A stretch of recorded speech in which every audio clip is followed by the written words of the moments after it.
by your Southern California Honda dealers. I'm Chris McGee, the Hall of Famer, big game Jame Worthy, the champion Karan Butler, Allie Clifton will be here as well. Trudell, Brez, they'll handle the post-game interviews. Happy Mamba Day, everyone, as we remember the life of Kobe Bryant. Gianna and the other 7 lost on that tragic day, January 26th. It is 8:24, and the Lakers had a playoff game against the Portland Trail Blazers. Remember, their first game back after the passing of Kobe Bryant was against the Portland Trail Blazers. So fitting that they played them on 8:24 in a series. The Lakers now go to a 3-1 advantage from the opening tip. It was all Lakers. They started out 15-0. They scored 43 points. How fitting that they built up a 24-point lead. Never looked back. Yeah, we were just discussing before we came on the air that that's what a 1-seed team is supposed to do to an 8-seed team. We know Portland's a little bit better than an 8-seed team, but nevertheless, they had the one hiccup, playing in the bubble, trying to get back on track, but they look like they have arrived. And the defense is what's been holding them up. They've been playing pretty good defense pretty much all throughout the bubble. But 17 threes, Geeter, I know you like that. That's coming to fruition now. They're starting to play team ball. They're starting to play by committee. The bench is coming in. Howard, McGee blocking shot. Kuz, very patient, waiting for his shot. So I think they have arrived finally in the bubble playing the kind of ball that they were playing before all this started. I think arrived, engaged, and we touched on it, prior to the game. This is almost a must-win situation. Yes. Because, look, you can't take your foot off the gas in these moments. And I think that LeBron has set the stage. Mm-hmm. And once he started hitting shots, bouncing around, you touched on it, Geeter, he was everywhere. He looked like he was the youngest person on the floor. So when you're playing like that, offensively and defensively, and then AD joins that party, KCP joins the party, all night long, your boy, Daddy Green, it's on. Told you he was hitting 3 threes. Oh, yeah. Great Blouses. Let's go back to Orlando. AD is with Mike Trudell. All right, Anthony Davis with us. AD, if I could start just by asking you how the back is feeling after you left in that third quarter. Back is fine. We got a little tight. Coach didn't want to risk it. And we were playing great basketball where we had a big enough lead where, I was still kind of keeping it loose just in case I had to go back in. But, the team did a great job of making sure that I could get my back all the way healthy. So I'll be fine, but the back is good. Anthony, you feel like you'll be able to go next game if you need to, depending on how you feel tomorrow? Tomorrow? 100%. No question. Like I say, even when I was out, I was still getting treatment on it.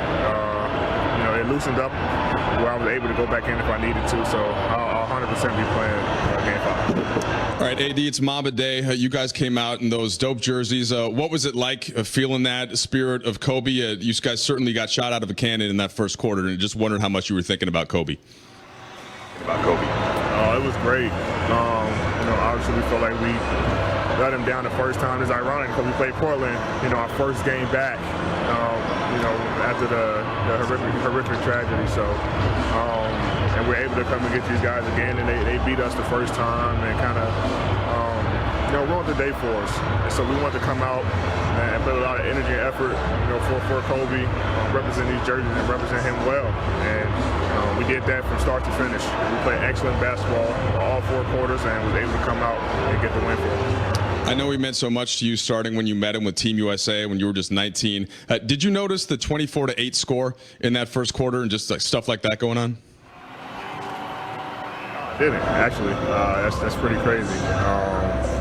It always seemed like, when we play, it's always some Kobe reference with our score or with our percentage or anything like that. So I didn't notice that, but it's him looking down on us. I remember when it first happened, Coach told us he's like our 6th man, like the movie 6th Man. So he's with us for here, for now and forever. Anthony, last thing for you. Not sure if you had a chance to see the events in Wisconsin tonight with another police shooting. I just wanted to give you the chance to weigh in as you guys keep pushing for social reform and justice as you're down there in the bubble. And we want justice for Jacob Blake. The good thing is that he is stable and survived. But from what I heard, the details, he was breaking up a fight and was walking to his car and got shot 7 times. So. is unacceptable. It's something, while we're continuing to talk and try to find justice for him and for everyone else who's been a victim. So, for us, is continue to push the envelope on every situation on social justice, and it doesn't stop. Even though we're playing basketball and doing the things that we're supposed to do, our mind is also there 100% of the time, and still trying to find ways to create change. All right, thanks a lot, Anthony. All right, thank you, Mike. Appreciate that. Most three-point field goals made in the playoffs. Game 2, they set a record versus the Trailblazers. Remember, they shot 16 or 15% in Game 1. They only made 5. Game 2, they got the win. They made 14. It was a new record. Game 4 tonight, it's another record. 17. AD set the tone in the first. LeBron had that look, but the three-pointers, big game. Lakers were on tonight, sharing that basketball. Yeah. I mean, we knew that they were going to get back to shooting the three ball, at least to an extent. 4 of 5 from 3. He also had the 10 assists and the 6 rebounds. We showed him walking in to the arena in our pregame show in the opening, and he had that look. You said it. And then he comes out, and he just knew it from the opening tip that this was a game he wasn't losing. Look, he was dialed in from the jump, and like Big Game touched on, looked like the youngest player on the floor. He had that bounce to him, and he understood the moment. And I think he's one of the guys, this in NBA history, when we talk about guys that maximize the moments and understand them best, he's on that short list. And I think that he led and tapped into it, and everybody else followed. Is there a better way to honor Kobe than coming out and playing like that? Playing like that with the Mamba mentality, quality win, very, very important. I want to talk AD as well.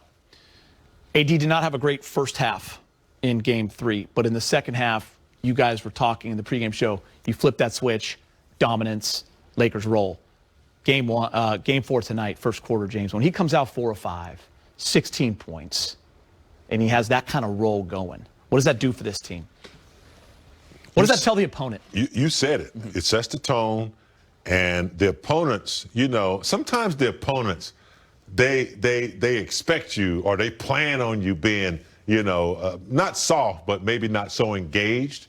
But when he comes out in the first quarter and he lets you know that this is the way it's going to be, blocking shots, tracking layups to the rim and blocking shots, and then his jump shot is on point right now. I don't mind that shot from the elbow. So when he comes out and sets a tone like that, then you got LeBron doing the same thing.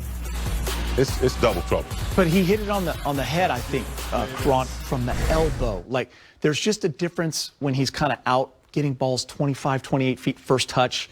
He's way beyond the three-point line. But when he's attacking, I think initially, then I think it opens up everything else later. Like, he had 0 3-point attempts in the first quarter, but had 16. Yeah, he had a calculated plan. Look, I'm going to, kill him short first and then work my way out, but never had to get to that point. And just to touch on what you asked, Big Game, do you know how deflating it is to have a game plan and then look up and you're down 24? Tell me, you played in this league. When you have a game plan. It's extremely deflating when you have your best effort from basketball minds, watching film session, like, oh, we're going to guard this that way. You look at the bench, you're like, yo, that didn't work. Then you'll guard it this way. It didn't work. Now you just deflated. Like, it's like the air is taken out of the arena. Yeah, it's like you get a flat tire. You put your spare tire on, and then 5 miles down the road, you get a not flat tire. You ain't got nothing.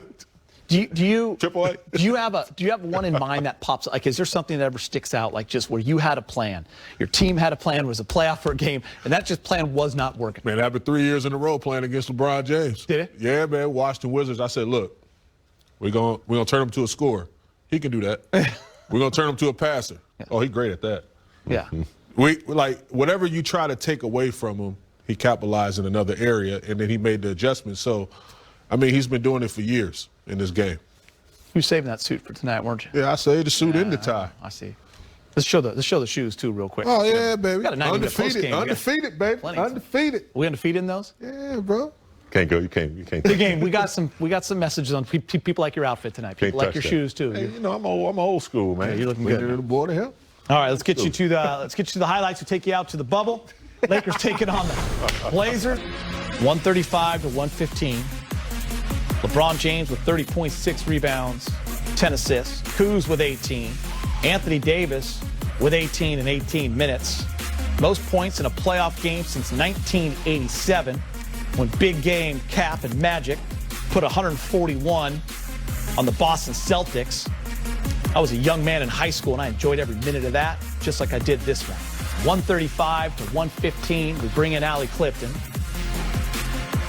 What stood out to you? I'm curious. I wanted to ask you two things, but first for you, what stood out, and then I'll ask you my question after. Okay, two things. When it comes to you, just like your kick game tonight, undefeated. You are undefeated because you threw me this lob to my point that stood out to me. You mentioned when it comes to guarding LeBron James, you tried making him a scorer at one point. You thought, okay, he's good at that. Then you tried making him a passer, and you're like, he's kind of good at that too. What happens when he has both going? He's unguardable. Right. So I think it's time to pitch it to his buddy, Dwayne Wade, who mentioned that, who is now watching on the couch for the first time since retirement. Check out this tweet. This LeBron is a scary sight for anyone guarding him. So these are the points that stood out to me. After games 1 and 2, Bron was 42% from the field, 13% from deep. Games 3 and 4, 70% from the field, 62% from deep. 10 assists, 2 turnovers. That's what I wanted to ask you. I wasn't here on Saturday, but we were all feeling after game 2 when it was 1-1. He only had, 10 points? Like, we hadn't had that LeBron game yet. We all knew it was coming. We've now seen 2 in a row. But just the look he had, as James said, he looked like the youngest guy on the floor. You've seen that more than anyone. When you saw it tonight, did you know it's over?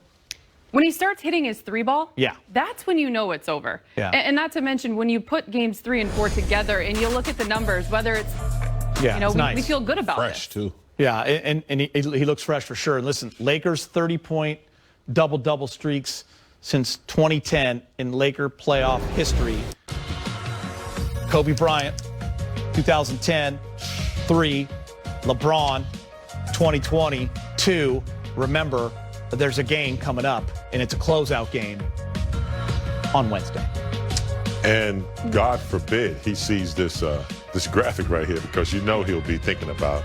But also thinking, Allie. We're going to have Andrew Miller, our graphics producer. He's going to send that over to Allie can attest to this. I'll post it. If he knows that he can get Kobe's record, he won't let that affect the way he plays the game, will he? Or is he a record-breaking kind of guy? He'll try to get Kobe's record. I think when it comes to LeBron, it's all about the team. Yes. It's all about winning. He understands what comes along with winning, but that's what is priority. And I think when it comes to that, that's one of those where it's just like, I always feel so honored and great to be linked with the greats. Yeah. But at the end of the day, they got the win, they got it in dominating fashion, and they still have so much left to earn and accomplish. He'll probably do it without even thinking about it. Dame Lillard, we saw that in the highlight. Nothing you want to see. You never want anything bad to happen to anybody, especially a superstar like Dame. So you hope he's going to be okay. But it did look just looked a little awkward, right? Yeah, it looked funky. And the thing is, a lot of people, I saw conversations happen on social media where that's dangerous. Luka didn't actually come back, right? Right. Luka actually came back, but Dame didn't. So it put you in a position like, you know what? It might be a little more serious than everybody's thinking. Not to mention, you also think it's never going to be an excuse. You know that when it comes to Damian Lillard. But the way in which he has played to this point in such a short amount of time, and that wear and tear on his body, the situation he is in now. And by the way, when you're down 30 and that happens, there's no way you come back, right? If you're the Portland Trail Blazers, hey, let's see, we don't know how serious this is. Let's wait, and then hopefully he can play in Game 5. That's what you hope, but it didn't look. Lakers have actually done a good job on him. Considering what he was doing to the rest of the league in the bubble, averaging 46 a game. It is very, very hard to put that kind of pressure on any one player. Yeah. Every night, 35, 40 minutes plus, multiple shots. He's a guard. He's always moving laterally, stopping really quick. At some point, it can be a problem. You plant that knee or your leg one time, and it just kind of awkward, pop that he had there. I hope he's okay, man. But I don't see him trying to come back unless he's 100%. Let's go back to the bubble. KCP is speaking with Brez in the media. Hey, Contavious, what does it mean to you guys to come out strong and win on Kobe Bryant Day? It means a lot. The reason why we wearing the jersey, the Mamba jerseys, is for him, to honor him. And we wanted to come out aggressive and not look back, keep our foot on the gas. How about your team offensively tonight? 80 points in the first half and 134 total. That total, by the way, the most for the team in a playoff game since 1987. What was different tonight for you guys? So what was feeling good for you out there? I feel like our pace that we had when we came out to start the game. We from the jump, we were running the floor in transition, getting easy buckets, getting easy threes in transition, and we wanted to keep that pace throughout the whole game. Did you get a chance to talk to Anthony Davis? Obviously, he was on the sidelines starting early in the third quarter because of those back issues. Is he okay? Yeah, he's fine. Just a little back spasm, but he should be good. Thank you. All right, if you do have a question, let's go to Manolo now. Yes, there's been a lot of Mamba mentality throughout this whole bubble, specifically on the playoff. 50 points, various teams, various games with 50 points. And then Luka Doncic last night, today CP3. What does it mean for you guys? You know, having that much of the Mamba mentality atmosphere in the bubble with you guys with the blowout tonight. I mean, that's been our thing since the season started. You know, we wanted to have that Mamba mentality and just lock in. You know, we're playing whatever situation it is. And then that's our mindset. You know, we just try to keep that, install that in with each other, and just continue to play hard. You know, for each other. Mike, did you have another? We have such a year. Yeah. Cool. Let's toss it over there to you guys. Were you guys trying to get to 81 in the first half? I don't think that was what we was trying to get to. I think we were just playing with the flow of the game. There you go. We were knocking down shots. And we ran it up in the first half. So I don't think we were personally trying to get to 81. We just got there. You notice how close you were? With a minute left, and scored I think 7 points in a row to get you guys pretty close. I didn't realize that. It was just the flow of the game. You know, just trying to stay focused within that. Not, saying pretty much try to make that up on a point while I was on the floor. So it was just better for me to just stay in the flow of the game. What about you scored the basket when it was 24-8, and then you go to the free throw line. Did you have a moment to kind of look at the scoreboard and see that? I did see that, and I was definitely mad because I missed the free throw. But I did see the 24-8 up there, which is always cool to see his numbers, everywhere. And just us to be out there in the Mamba jersey, we all just felt the energy. We just played off the energy. Lakers, Blazers, Game 5 on Wednesday. Game time is at 6. Our coverage starts with Access Sportsnet Lakers at 5. Let's hear from Frank Vogel, who's speaking with Mike in the media.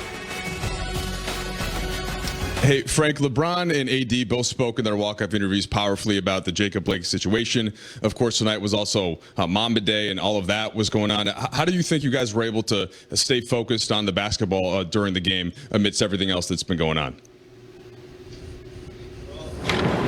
Well, we've had that type of focus all year. We've had a lot of things going on away from the basketball court that we've had to manage while staying focused. So, I just commend our guys for, making sure that, we're honoring Kobe's memory on Kobe Bryant Day, being vocal about racial injustice, and still staying locked into the task at hand, which is, beating a very difficult opponent tonight. And Frank, just in lieu of the events in Wisconsin tonight, what have you seen from your players throughout this time in the bubble as they've tried to react to the various things that have been going on socially and representing for racial injustice and things along those lines? How has that hit you? Yeah, well, you see how it impacts our players, but it really impacts our whole league, our whole staff. You see the coaches wearing the pins. These things can't keep happening, and we've been very intent on staying strong on the message that we have to fight against racism, excessive force in the police departments, and again, just a sad day that this happened again. So we'll continue to raise awareness. Hey Frank, it's Dave. What correlation, if any, was tonight's result with the thought process and the honoring of Kobe Bryant for you guys? One of your stronger games all year. And then also, did you notice the score when it read 24-8 in your guys' favor?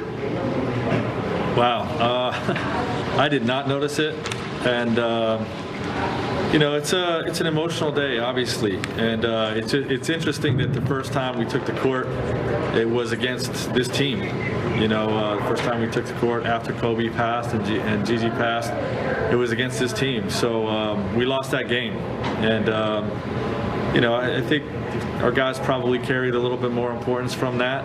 Just wanted to make sure that we performed at a high level, and we're able to just do a great job of that and play a great game. Everybody on the team did their job tonight, and they all contributed, and it was a great team win. Hey Frank, you guys have obviously been carrying Kobe's memory with you throughout this restart.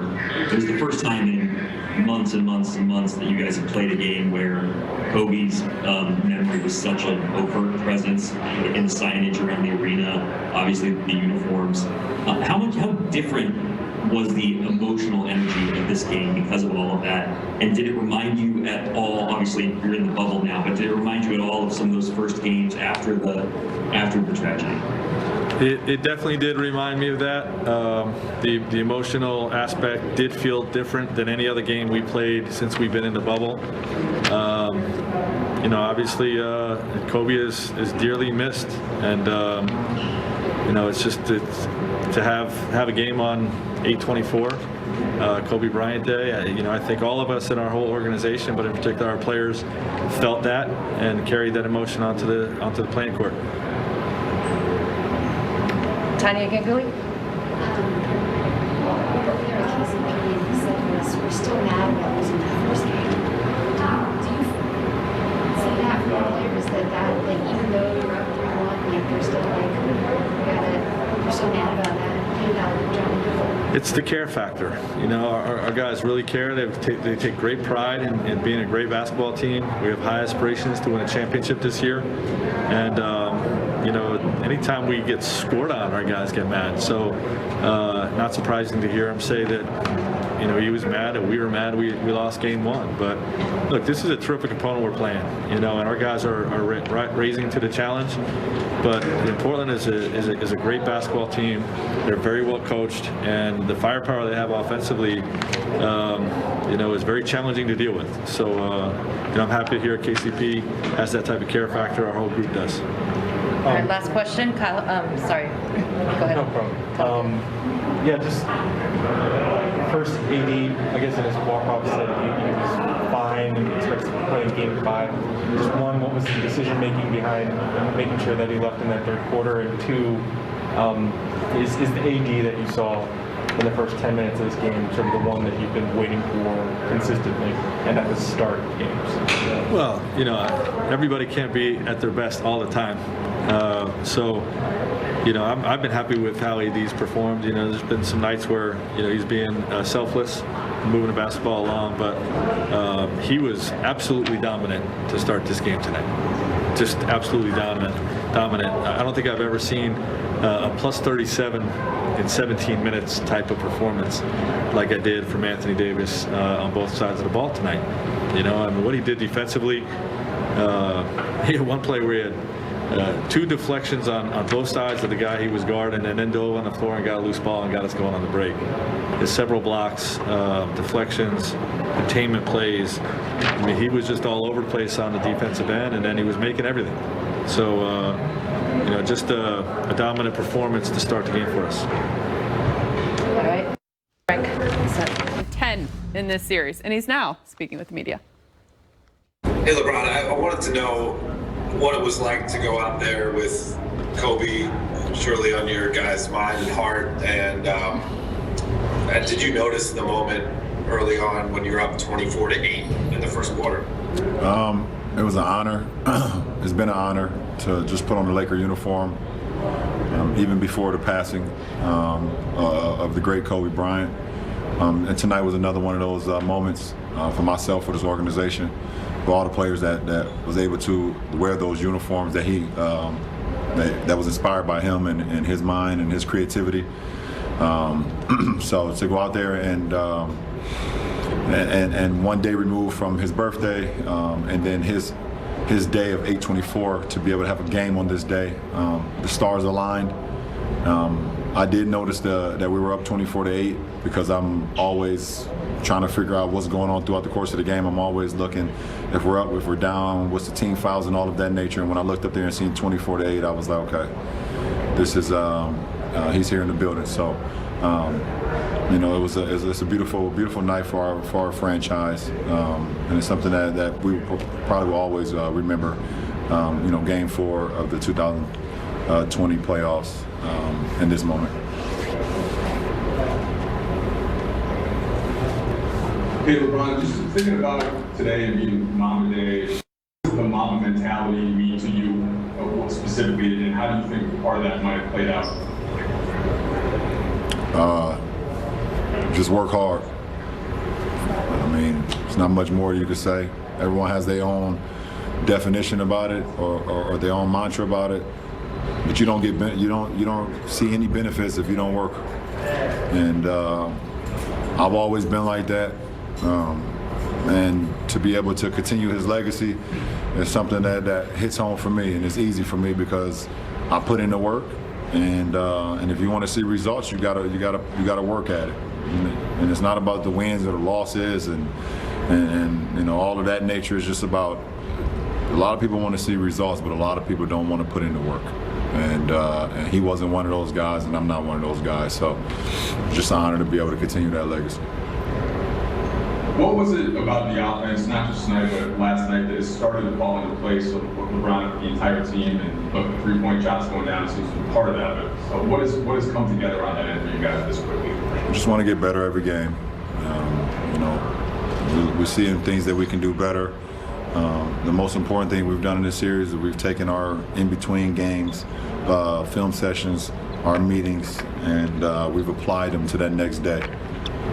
You know, we look at film, we watch film, we know it's not much practice time, and you really can't really get on the floor too much because you're playing every other day. So you know that next day is kind of the recovery day and things of that nature, but our minds are sharp and our minds are firing when we're in our film sessions, and that's been huge for our ball club so far. Alan? Joe Barton?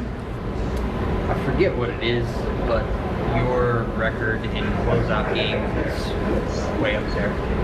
Does it feel good, one, to be back in the situation, closeout games, and what do you remember about what it takes to finish these off? It's the hardest game of a series. That's what I know. It's the hardest game because you know the team that you're playing with are desperate, and they're playing all, you know, everything they're gonna have. You know, they're gonna give you everything that they got because they know they can be, you know, sent home. You know, so I come in with that same mindset, that same desperate mindset on, you know, I feel the same way. You know, if we don't win, then I feel like we get sent home, and that's just always been my motive. That's always been my psyche, my mindset going into a closeout game, and I haven't always been, you know, victorious, but I have that mindset, and hopefully we can do just that on Wednesday. Tanya Ganguly? George Hill was asked today about Jame that situation, and he was asked, what can you do for him? Say that again? Was last one? He was asked, what can you do for him to help? He said, he was very bad. Jame would come and start this. I wonder, I know your thoughts on that have been a little bit different. I wonder what your reaction to that is. I don't have any reaction to George Hill's comment.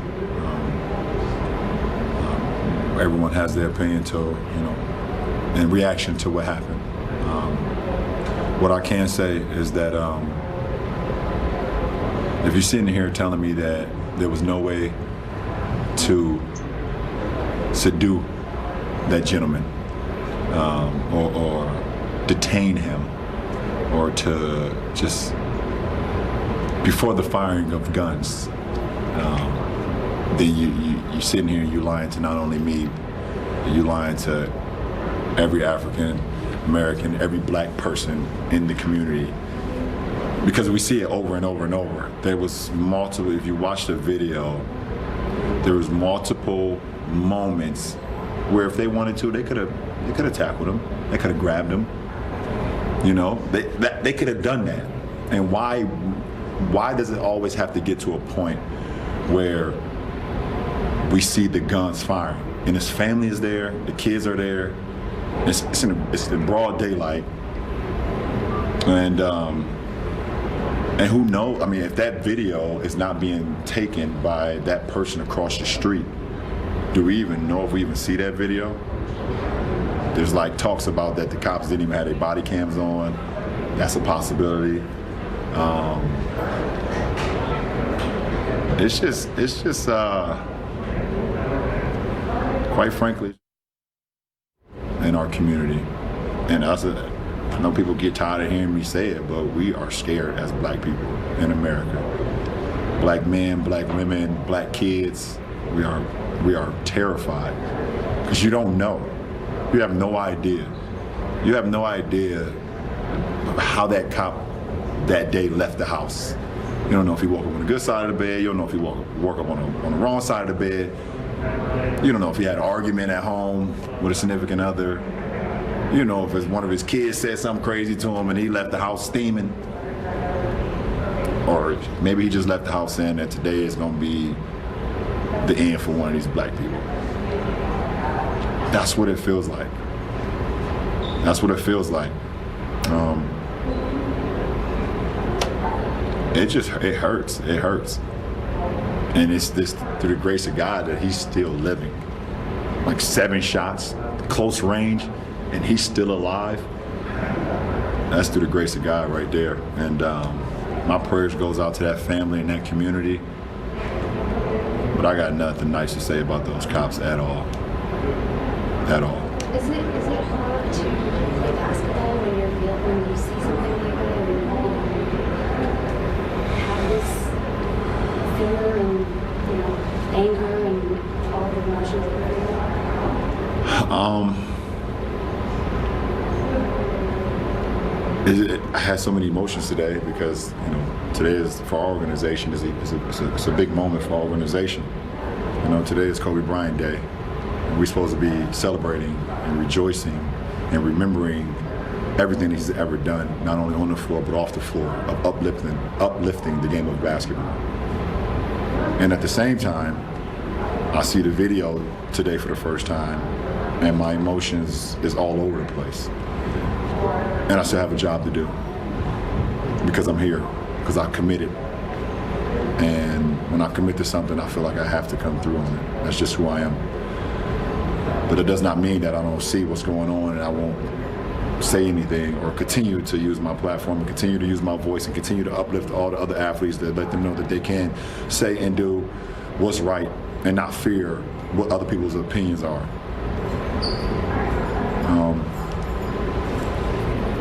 It's just it's tough.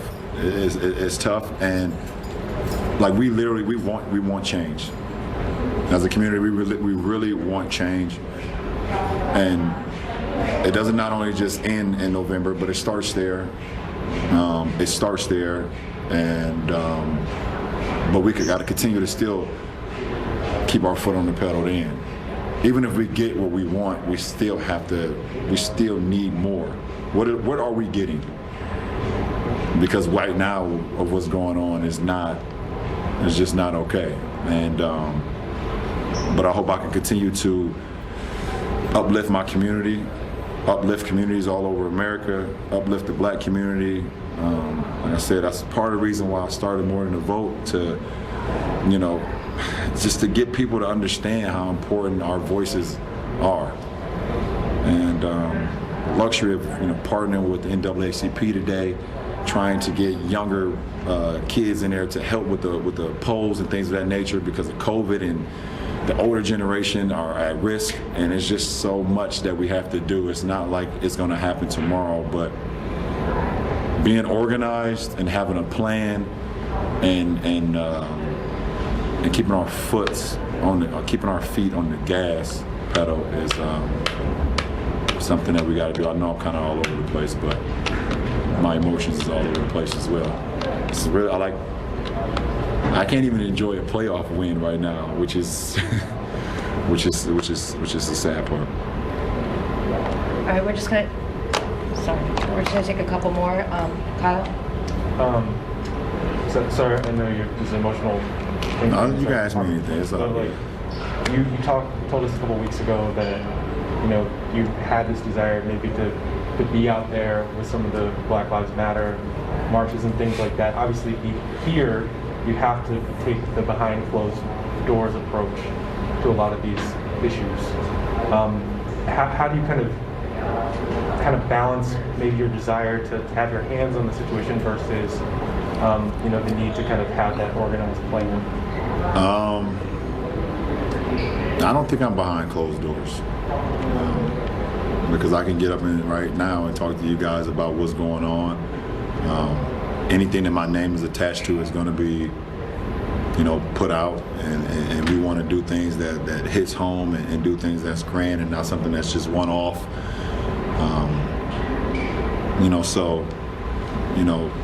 I'm having conversations every day. I got half of, my brain, locked in on the playoffs, and the other half locked in on how the hell I can help Black people become greater in America. And, that's what it's all about. Anybody got another one? Mark Medina. Yeah, LeBron, to follow on what you're talking about with this whole situation, the importance of voting. What expectations do you have of what reforms need to be implemented so that police are held accountable when they kill people? I don't want to sit here and say that I know exactly what should be done, but I did see one thing about the level of time in the academy before you become a police officer. I think it was like, I don't know, I don't want to mess it up, but I know it wasn't that long till you go in an academy, and then becoming a police officer. We got kids that's going to college 3 or 4 years, maybe 6 years, to get, their masters, if they even have to, go again, and they still don't even get the opportunity at the workspace or the job that they actually want to get. But we have people who are going into the academy who's becoming police officers in a year or 2 or whatever. You guys can look it up and then tell me. So I don't want to get it wrong, but and I think firearms are a huge issue in America. I don't know how you clean that up. I'm not saying that I got all the answers, but guns are a huge issue in America, and they're not used for just hunting, that a lot of people do for sport. We right now, for Black people right now, we are hunting. We think it's you hunting us. Unfortunately, there's just too many killings going on, and not only from the cops, but we also have our own thing that we got to deal with, that we got to get better at as well. The Black-on-Black crime, we got to get better at that as well. But what we continue to see from the people that's supposed to serve and protect, when I was in elementary and they used to come, to the elementary and they used to talk about how they used, great to give us T-shirts, if I was a crime dog, used to come to the Dare, yeah. They used to come give us T-shirts. It was like happy to see him. I even had a couple, cops that I, growing up that I was like happy to see every now and then. But you always had like in the back of your head, you was like, just got to be careful. You always got to stay on your toes because you just don't know. You just don't know. I seen a video a few months ago. Was it a few months ago or maybe a couple months ago? A police officer rolled past and a kid was in his parking lot shooting basketball. Y'all seen that one? Yeah.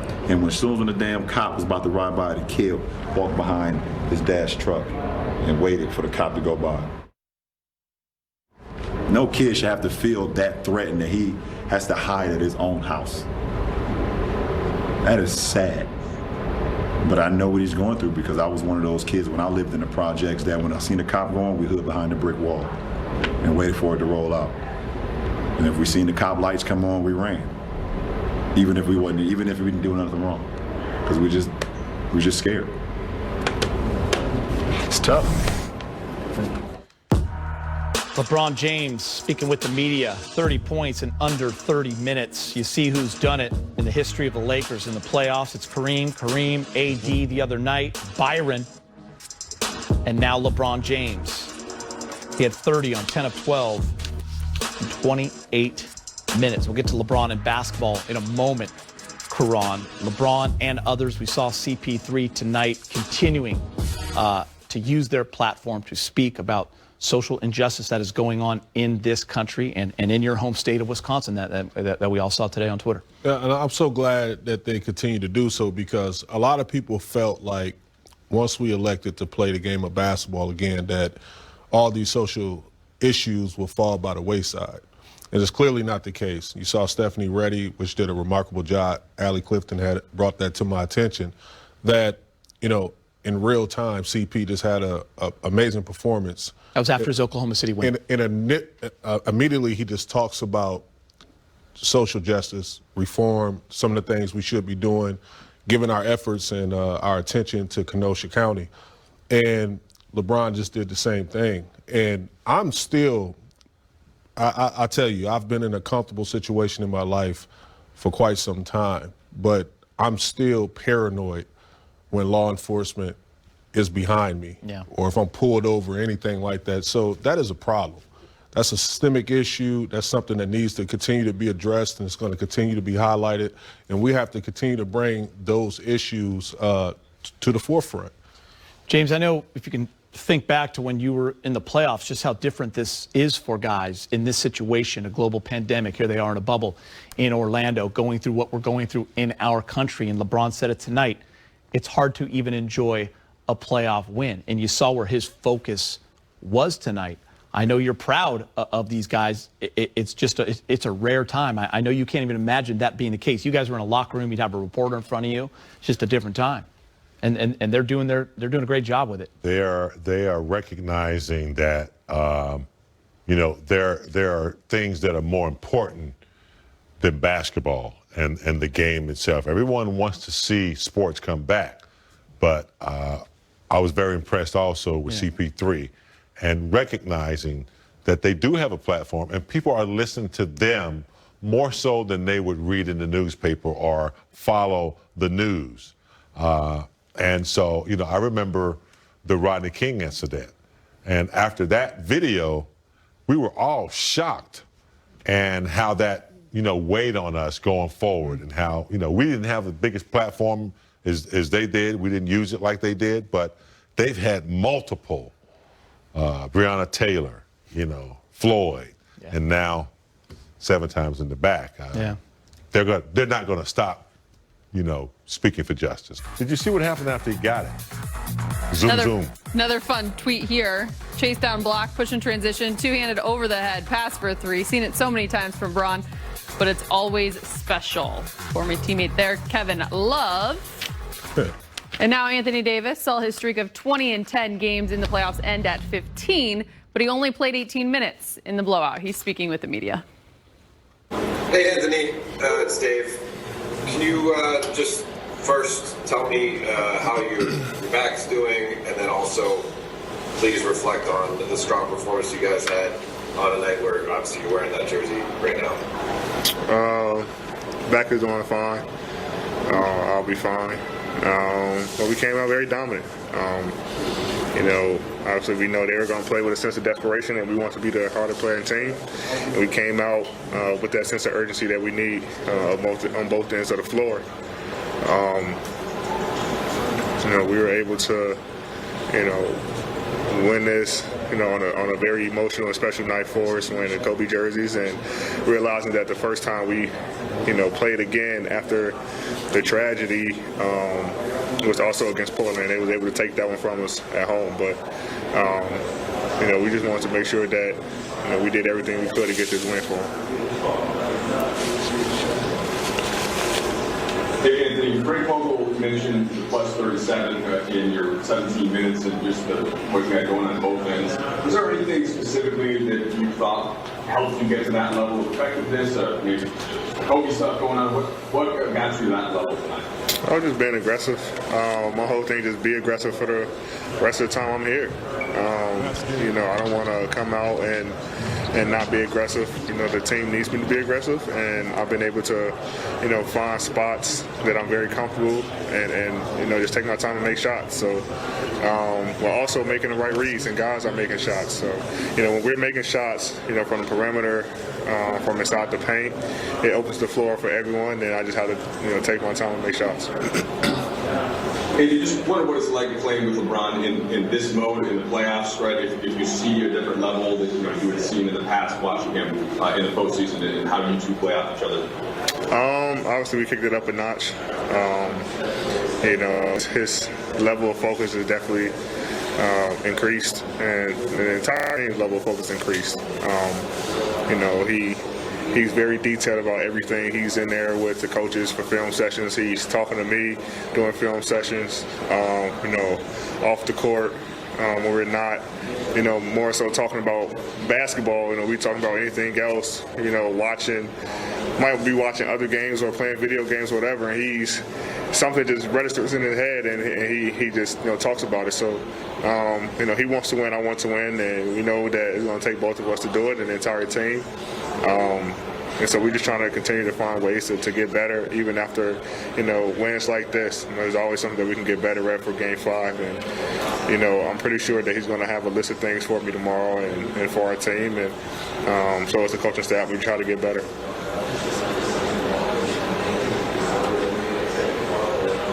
Go, Tanya Ganguly.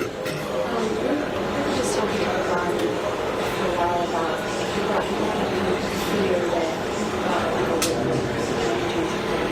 I didn't hear that before. the fear that black people will and describe himself as the charity police car run if they heard the sirens. I just wondered from your experience growing up in Chicago, what did you associate with the police with? What was your experience? Obviously, growing up in the inner city, what Brian said is kind of the truth.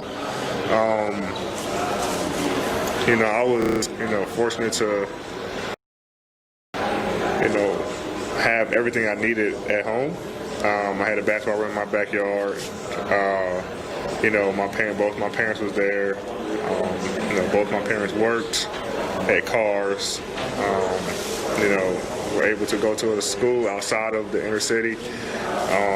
But I still live in the inner city. And I've seen things, and from my perspective,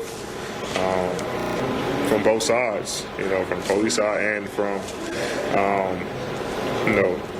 the black side, and it's just, I don't know, it just has to get better, honestly. But like Brian said, like growing up, you see things that kind of make you afraid of the police, for sure, and it kind of just stays with you as you grow up. And then obviously the things that's going on now and it happened today, with Jacob Blake, which is totally unacceptable.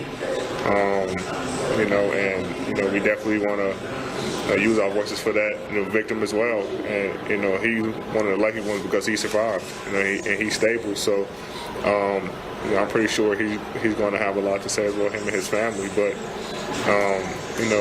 it kind of just carries with you, for your life. And once you see the current events that's going on today, it just make you go back to your childhood and remember, why you're afraid. And I don't have any, teenage boys, but I know Brian talks about all the time with his two kids, and it's just a tough situation. The world is scary right now. And the most we can do is use our voices. Brian talked to us about voting all the time.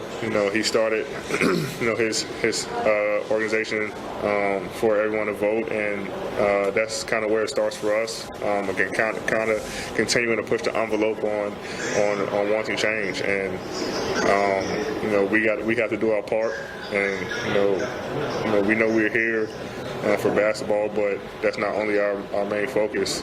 Our main focus on social injustice, and we're lucky to have a ton of guys who are public figures. Like Brian, CP, all these guys who, always on the forefront and speaking out and able to kind of guide the younger guys and steer them in the right direction and kind of follow their lead. So, and we're fortunate as an organization to have one on our team who loves to go out there and put his foot forward, and we kind of just follow his footsteps and kind of make sure that we're doing the right things as well. More to come on Access. KCP has found his shooting touch in the bubble. 3 threes tonight, 9 in the last 3 games. We'll have more right after the break.